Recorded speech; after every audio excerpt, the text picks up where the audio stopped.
Today we'll walk you through how to install metal landscape edging for your backyard projects. Metal edging has become a lot more popular recently, and it might be a fact that the metal landscape edging has really improved in the past decade, and it's become more affordable for homeowners. We chose the EasyFlex aluminum metal edging, and we'll have a link in the description below. Based on the customer reviews, all highlighted on how easy it was to install and how durable it was.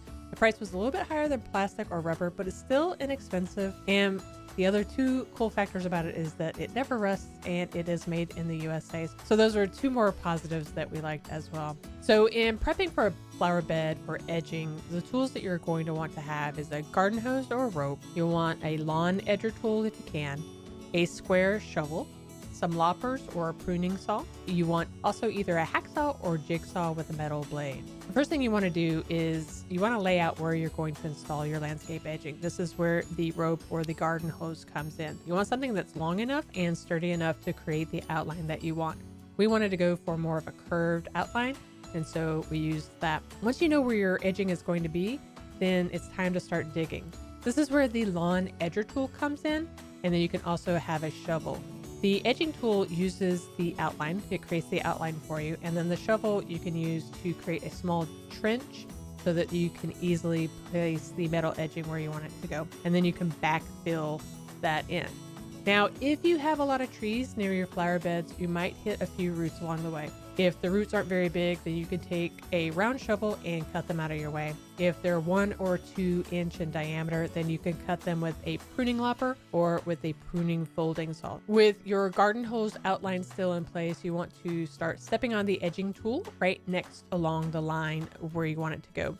The edging tool works by going down 3 or 4 inches below the surface, and it creates your edge line for your landscaping. Now, we did this 2 different ways. Once we did it with just the edge line, and that was okay for most of it, but then towards the end we realized we needed a little bit more space to put the edging in. So then you need to place a square shovel in line and then create a shallow trench about 2 to 3 inches deep. And then you want to keep any of the dirt nearby so that you can backfill against the installed metal edging. Now, connecting the metal edging for installation was probably the hardest part of this installation, other than hitting a few roots along the edging route. The aluminum landscape edging slides together with grooves on both sides, but we found it easier to slide the pieces together before we put them in the trench. Because if dirt gets caked on in the grooves, it's way harder for the pieces to slide together properly. But you can't put a lot of stress on the connection or it'll pop loose. So this is especially true if you have any curves in your outline.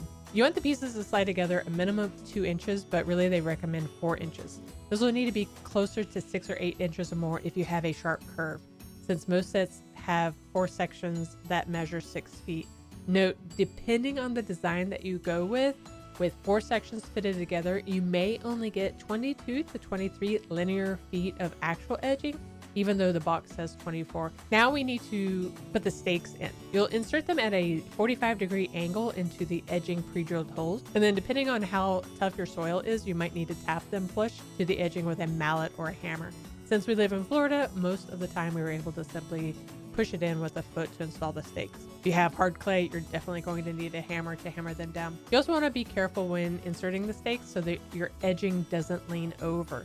You may need to tamp down the dirt on the opposite side to support the edging to stay upright. Now, we were lucky that we didn't have to cut the edging because of our design, but if you're not so lucky, you can actually cut these. The metal landscape edging is pretty thin and it makes it easy to cut through.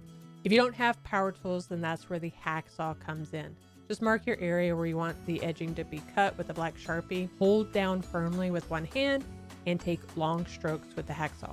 And we actually had 2 different areas where we put this edging. You see the one area in our flower bed and then the other to give a nice outline to our fire pit area. And if you want to see how we put our fire pit area together, then you can watch this video next as we walk you through step by step on how to create a river rock fire bed area for your backyard. And I'll see you over there.